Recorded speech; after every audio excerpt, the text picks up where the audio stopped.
The Weaver's Testament, Episode 4, The Loom of Fate. Prologue, Frayed Threads. It is never the knife that kills a kingdom, it is the cut in the fabric no one bothers to mend. Old tailor's proverb from the southern frontier. 3 weeks have passed since the night of the wedding. 3 weeks since the prince, heir to the united crowns, shattered centuries-old oaths with a stolen kiss and a stolen bride. The capital still smells faintly of wine and fire from that evening, when silks and banners were torn from the halls, trampled into the marble by boots of angry guests.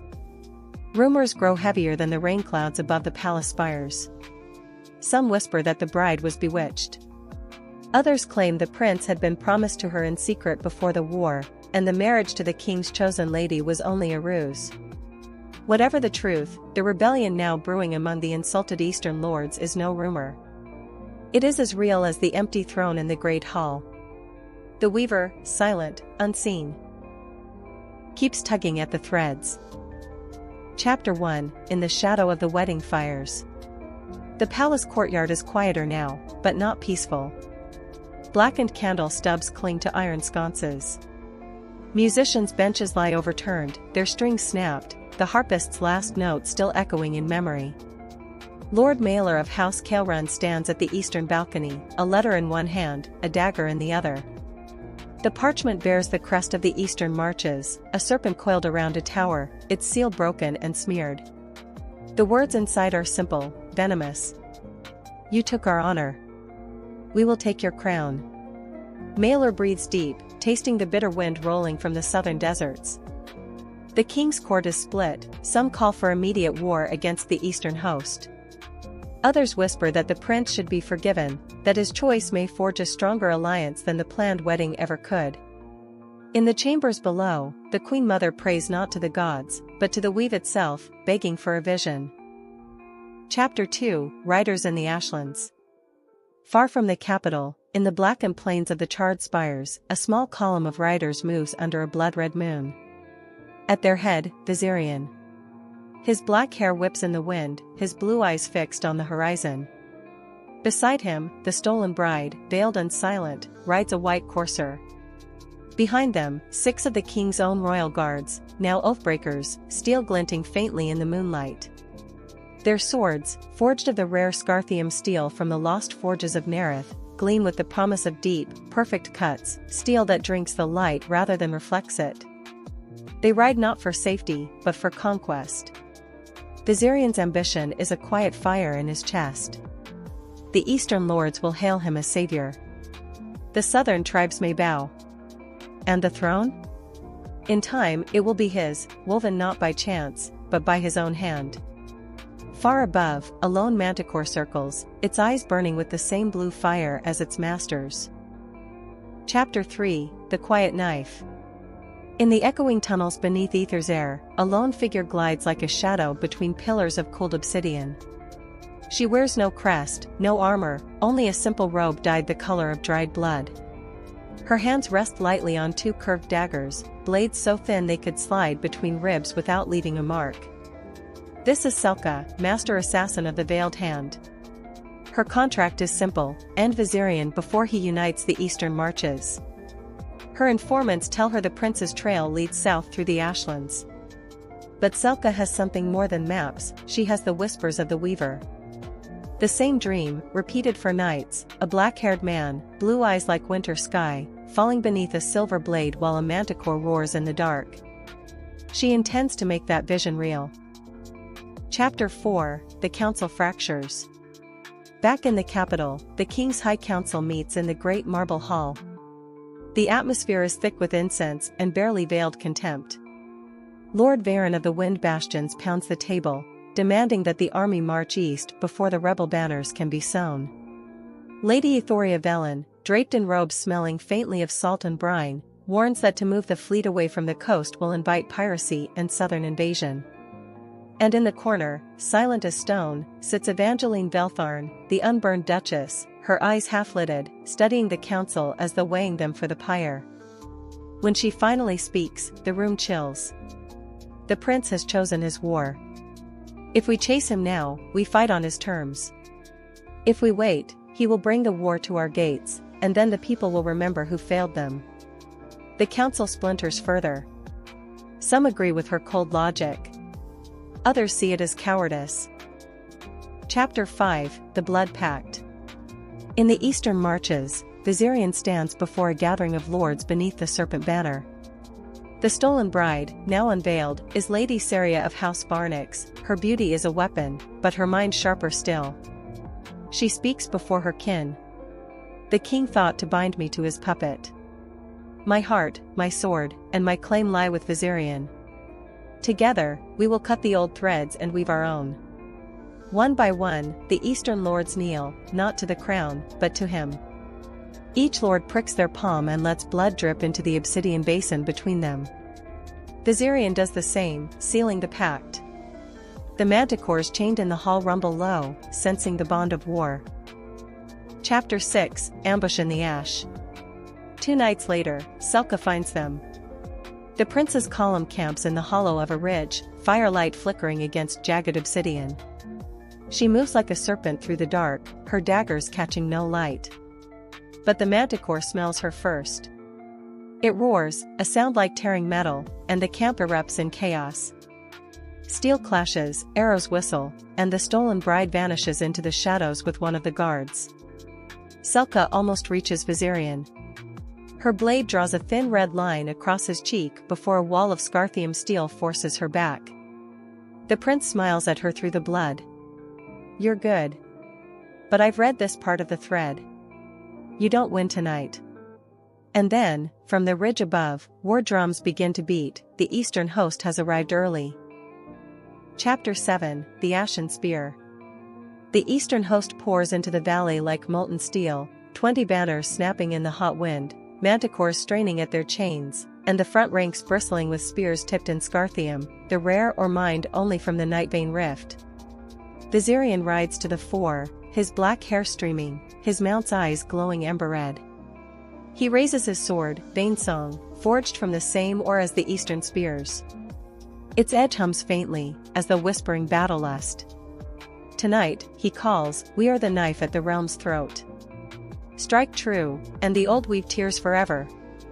The eastern warriors answer with a roar that shakes ash from the cliffside. Chapter 8, Selka's Bargain.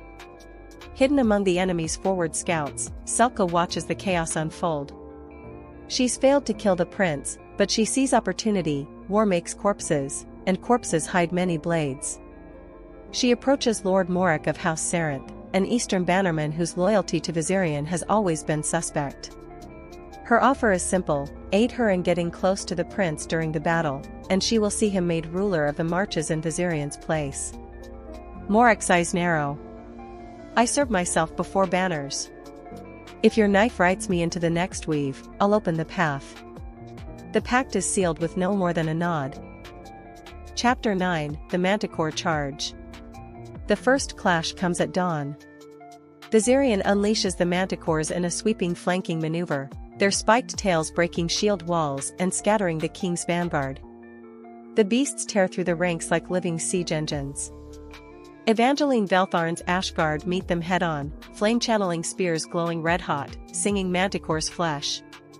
The air fills with the stench of burning hide and the screams of men and beasts alike. Through the smoke, Viserion's eyes meet Evangeline's across the battlefield, 2 predators recognizing the other. Neither yields. Chapter 10, Threads in the Smoke. Amid the melee, the air shimmers unnaturally. A woman robed in moth-eaten silver steps between the fighting lines, untouched by blade or flame. Her voice threads through the roar of war, whispering into the minds of all who hear. The loom turns. The thread frays. The weaver watches. Some soldiers drop their weapons, trembling. Others fight harder, as though compelled. Viserion feels a pressure behind his eyes, a vision of himself standing over a broken crown, his blade dripping with light instead of blood. When he blinks, the woman is gone, but the whisper remains. Chapter 11, The Knife Falls. True to his word, Lord Morik opens the gap in the prince's rear guard. Selka slips through like smoke, weaving between distracted soldiers until she is a breath away from Viserion. Her dagger flashes, only to be caught mid-strike by the stolen bride, Lady Saria, who moves with shocking precision. "Did you think I was just a prize to be taken?" she hisses. Steel rings. In the struggle, Selka's dagger plunges into Morik's throat instead, his betrayal dying with him. The assassin vanishes into the fog of war before the prince can give chase. Chapter 12, Cinders and Shadows. By nightfall, the battlefield is a graveyard. Neither side claims true victory. The eastern host retreats with its banners intact, the king's army licking wounds and counting the dead. Viserion stands on a ridge, watching the enemy fires burn below. Lady Saria joins him, her gown spattered in blood not her own. "The song has changed," she says. "Then we will change with it," he answers, mounting his Manticore. "Until the final verse is ours." Far to the north, in the silent halls of the weaver's domain, a single new thread is added to the tapestry, black as midnight, pulsing faintly with blue light. Chapter 13, Ash and Silk. The city of Aetherzair smells of rain and burned steel when Viserion and his retinue ride through its obsidian gates. The eastern banners trail him like a tide reluctant to recede, warriors still armored, manticores restless, the air thick with unspoken questions about the battle's outcome. The streets are lined with citizens who do not cheer. They watch in silence, their faces shadowed beneath hoods. The last 3 years of fractured peace have made them cautious. They have seen rulers come and go like seasons, each promising the dawn and bringing another storm. At the Phoenix Court, Evangeline Veltharn stands upon the Ember Steps, flanked by the Ash Guard. Her eyes, bright as molten gold, study the prince with the patience of a predator. "Evangeline, you ride as though the field were yours, yet the field still bleeds. Tell me, prince, does the weaver's whisper crown you already?" "Viserion, the weaver crowns no one. But she does not unmake me." Their words coil in the air, neither side willing to yield. Behind them, nobles of both houses murmur, weighing alliances. Some see in Viserion a chance to unify the East and West under a single banner. Others smell the rot of betrayal, the stolen bride Saria at his side, her hand resting lightly on the pommel of her blade, defiance in every line of her posture. By nightfall, Aetherzair's great hall is filled for a feast that tastes of iron rather than wine. The music is too quick, the laughter too brittle. Under the table, deals are struck in the brushing of fingertips and the passing of sealed letters. Above it all, a lone ink raven circles the rafters, watching. When the feast ends, Viserion is summoned privately to the Hall of Coals, where the Master of Whispers awaits with a sealed parchment. The message within is brief. The thread is tightening. One kingdom will burn so the other may live. The weaver chooses neither. Chapter 17, The Splintered Crown. The rain over Aetherzair came sideways, cold as if it had been born in another age. It hissed against the basalt walls and sizzled in the gutters, where rivulets of ash-black water ran down into the lower streets. From the Ember Steps to the silent docks, the city did not sleep that night. Word of the mirror hall's shattering had spread like fire on oil. Inside the Phoenix Court, the air was suffocating. No fire was lit in the central braziers, instead, torchlight wavered in the restless draught, throwing fractured shadows of each gathered lord and lady across the walls like mocking specters. Evangeline Veltharn sat on the throne of coals, her golden eyes reflecting every movement in the room. Viserion stood below her, water dripping from his mantle, the stolen bride Saria at his side. His soldiers, the manticores of the Eastern Reach, stood guard with the stillness of carved statues. Their armor gleamed with the sheen of Altharian steel. Metal drawn from the legendary mines beneath the drowned continent of Caerdros, said to be folded in the forges of dead gods. Each blade they carried was worth more than a minor lord's keep. Around them, the High Council convened, not for governance, but for judgment. Thresarinder's voice cut the air like a shard of obsidian.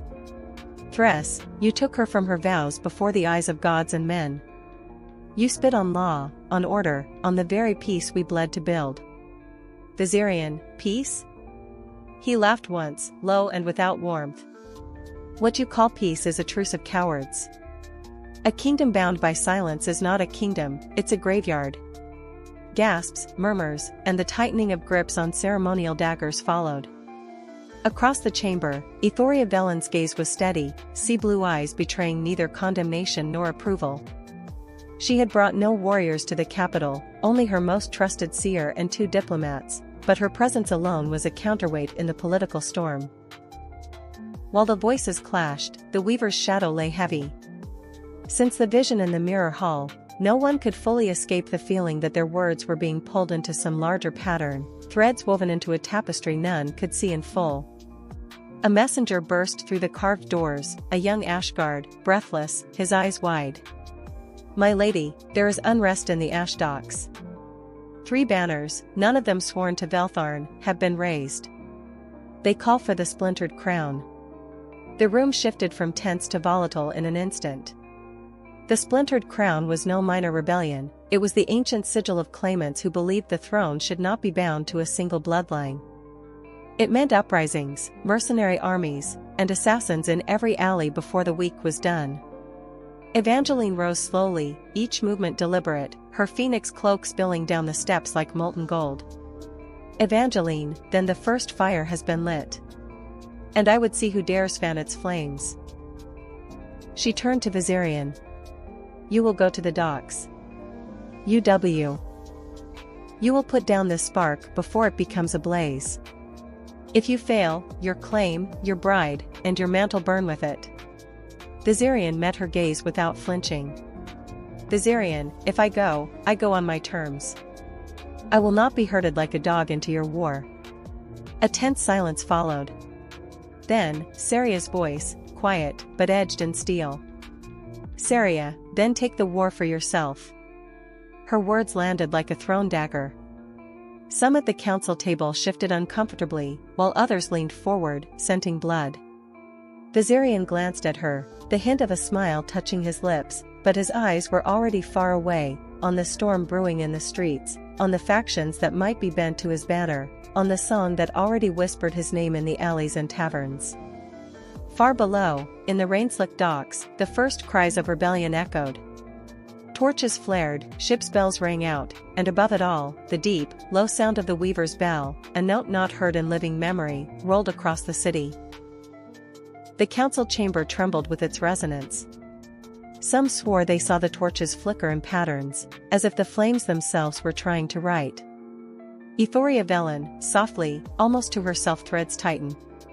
And somewhere in the far shadows of the hall, unseen by most, a figure in mirror-polished armor turned and slipped away into the corridors, one of the veiled hand, their mission now transformed by opportunity. Viserion left the Phoenix Court without another word, his manticores falling in behind him.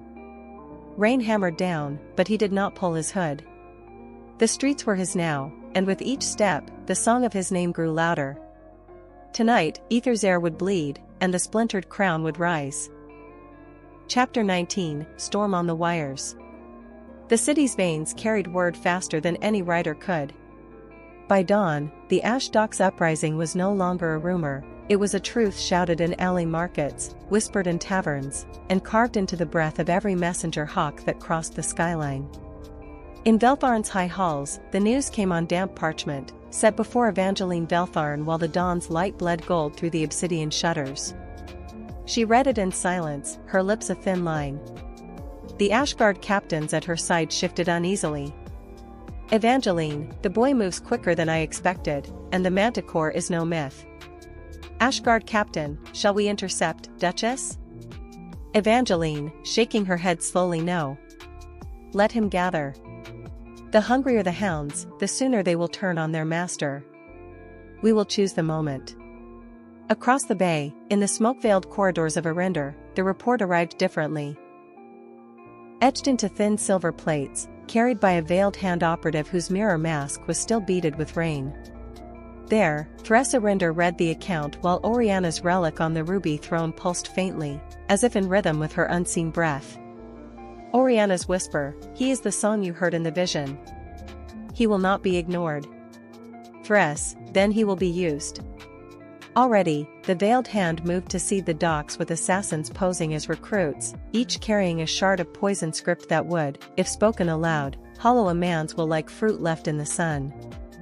Far south, in the coral-drenched vaults of House Vehlon, the ringing of the weaver's bell reached the tide chambers in echoes that seemed to swim through the water itself. Euphoria Vehlon stood ankle-deep in the Titapool floor, dream whales turning in the carved channels around her. Euphoria, the docks burn, the bell calls. The currents pull north. Tide caller, then we go? Euphoria, no. We wait until the currents pull everyone. Meanwhile, in the Scarlands, word of Viserion reached Kaelin Varnix not through parchment or messenger, but through the metallic echo in the skulls of his crucible-born. They heard the chant, Viserion. Viserion, as if it was being struck into their very bone. And in the shadows of the vein deep, Aldrich paused mid-step. The name hit him like a stone dropped into still water. Aldrich, Viserion. That name is not yet woven. Back in the city, the riot had quieted, but the air hadn't. Every tavern, guildhall, and backroom had someone talking about the boy on the Manticore. His enemies were already counting his weaknesses. His allies were already swearing to die for him. The city's wire keepers, those who monitored the invisible network of messenger crows, bell tolls, and ley line pulses, named it what it was, a storm on the wires. They said no one could stop it. But one old wire keeper, blind in both eyes, only chuckled as he fingered the knotted cord of his signal bell. Old wire keeper, storms can be ridden. Or they can be broken. Chapter 20, The Manticore's Charge. The dawn over the ash docks bled red not from the sun, but from the smoke of the night's burning ships. Viserion stood at the prow of the last intact pier, his blackwater hair whipping in the salt wind, the steel of his gaze sharper than the Valnyric steel blade at his hip. Behind him, the Mistral Guard, his sworn masters of the blade, stood in disciplined silence, their swords catching the light like frozen lightning. Beyond them, hundreds of dockside recruits milled, tense and hungry for a fight. Then the air changed. The sea breeze, once cool, now carried the stink of burning pitch. From the mist rolled the drowned quartz tide ships, their prows carved like open leviathan jaws. At their lead, the banner of House Vehlon snapped in the wind, moon eclipsed by wave. They had come not as allies, but as executioners. Viserion, so the game begins before the board was set. Loric, captain of the Mistral Guard, orders? Viserion. Mounting the Manticore, we do not wait for orders. We give them. The Manticore, its crown of crimson spines lit by the dawn, let out a roar that cracked the mist. The recruit's fear shattered into something like awe. Viserion drew his blade, its Valnyric steel humming with an ancient resonance, metal mined from the lost veins of Theron's spine, set to cut the breath from a man before the pain. The docks exploded into chaos. Vehlon's tide ships slammed their prows into the piers, warriors in barnacled armor spilling onto the slick wood. The first clash rang loud enough to startle the gulls from the sky. Viserion moved through the melee like a storm-given flesh, his blade cutting arcs of steel, the Manticore's claws rending armor as if it were wet parchment. But amid the frenzy, a cry rose from the flank. The Mistral Guard's second-in-command, Jareth, turned his blade against his own men, carving a path toward Viserion. Jareth, forgive me, brother. Viserion. Eyes narrowing, there will be no forgiveness. The fight between them was brief but brutal, their swords clanging with the weight of shared history. Viserion struck last, Valnyric steel through Jareth's heart, then turned back to the tide of Vehlon warriors pressing in. The Manticore reared, its tail striking down two men at once, buying them a moment. Loric, we can't hold the docks. Viserion, then we don't. We take their ship. With a whistle, the Manticore bounded through the melee toward Vehlon's command vessel. Viserion leapt to its deck as the beast tore apart the gangplank. The surviving Mistral Guard scrambled aboard. They cut the moorings. The tide took them. Behind them, the ash docks burned entirely, smoke curling into the rising sun, a message written across the sky. And in the shadows of the Vehlon flagship's hold, an unseen figure watched from the dark, whispering in a voice not meant for mortal ears. The weaver has found his thread.